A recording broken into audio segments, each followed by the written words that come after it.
En fait, l'invitation à laisser tout tel que c'est, elle peut paraître passive. Elle peut paraître inutile. Mais en réalité, le monde n'a pas à se plier à ce que vous en pensez. Euh, vous pouvez tout laisser tel que c'est, en fait, le monde va suivre son cours, sans problème.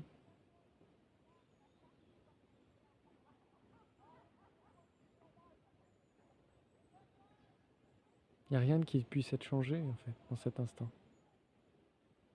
Ni plus tard, ni ailleurs. Il y a un semblant de libre arbitre. Mais les décisions se prennent d'elles-mêmes, naturellement, sans savoir d'où elles viennent, pourquoi elles sont là. Le sens est inutile pour vivre. Offrez-vous cette possibilité de vivre sans commentaire, de vivre sans histoire, de vivre sans pourquoi ni comment. Alors si vous opposez plus de résistance, vous arrêtez de savoir, vous arrêtez d'imposer une vision des choses à qui que ce soit, y compris à vous-même. Alors vous êtes en harmonie, il n'y a pas de résistance avec quoi que ce soit. Vous êtes fluide, en mouvement, comme de l'eau. Vous êtes limpide, clair, comme un miroir. Vous êtes brillant comme le soleil. Et rien ne peut retenir ça.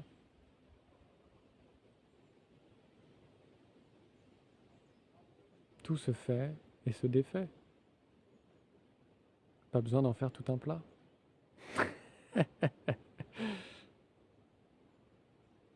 Donc cette tranquillité naturelle de tout laisser tel que c'est, pas intervenir. Quel intérêt? Pour qui? Pourquoi? Pour avoir raison? Pour prendre le dessus? Pour justifier un savoir? Pour faire comprendre quelque chose? À qui? Il n'y a que l'un. Tout est toi. Ça n'a jamais été deux. Alors à qui vouloir expliquer quoi que ce soit?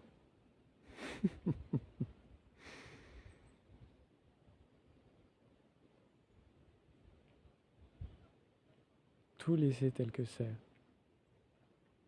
Enlever l'armure. Ça sert à rien de changer le monde.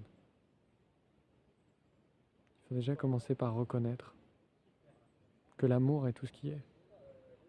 Que la sagesse vaste et infinie comprend et comporte tous les objets, est à travers les objets. Que vous êtes cet espace, sans début ni fin.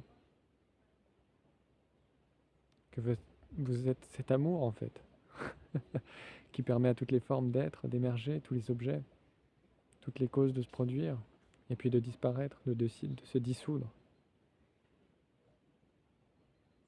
Vous êtes toutes les joies et les peines, vous êtes tous les corps, toutes les formes sont votre corps.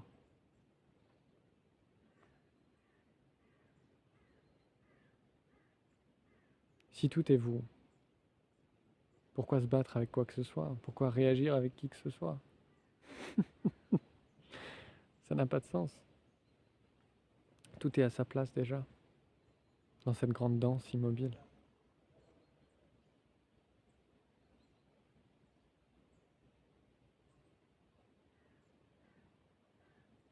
Alors on peut jouer le rôle, on peut faire semblant de ne pas le savoir. Mais ça aussi, c'est déjà ce qui est. Tout effort est vain.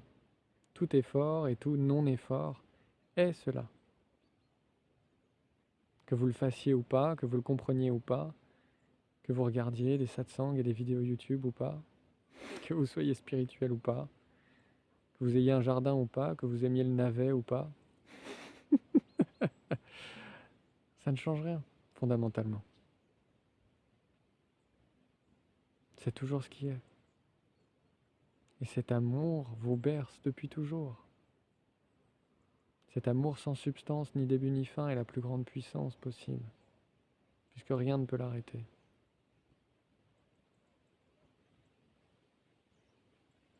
C'est juste un cycle, c'est juste un mouvement, c'est juste une harmonie.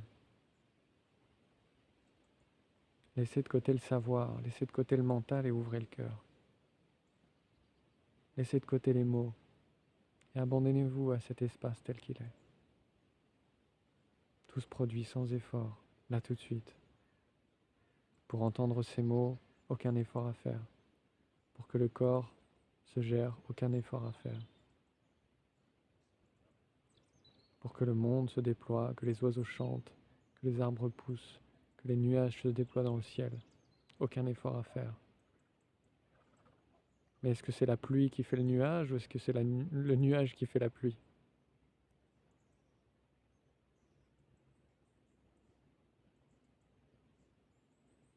Vous voyez? Les mots peuvent séparer, mais c'est déjà un. Ça a toujours été un, sans second.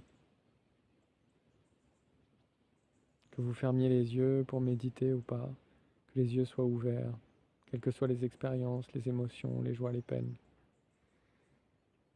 Pour qu'il y ait un autre, pour qu'il y ait un monde, il faut un moi en face. Pour qu'il y ait un objet, il faut un sujet. Mais si tous les objets sont le sujet, alors il n'y a plus d'eux. Si le centre est partout, il n'y a plus qu'à vivre.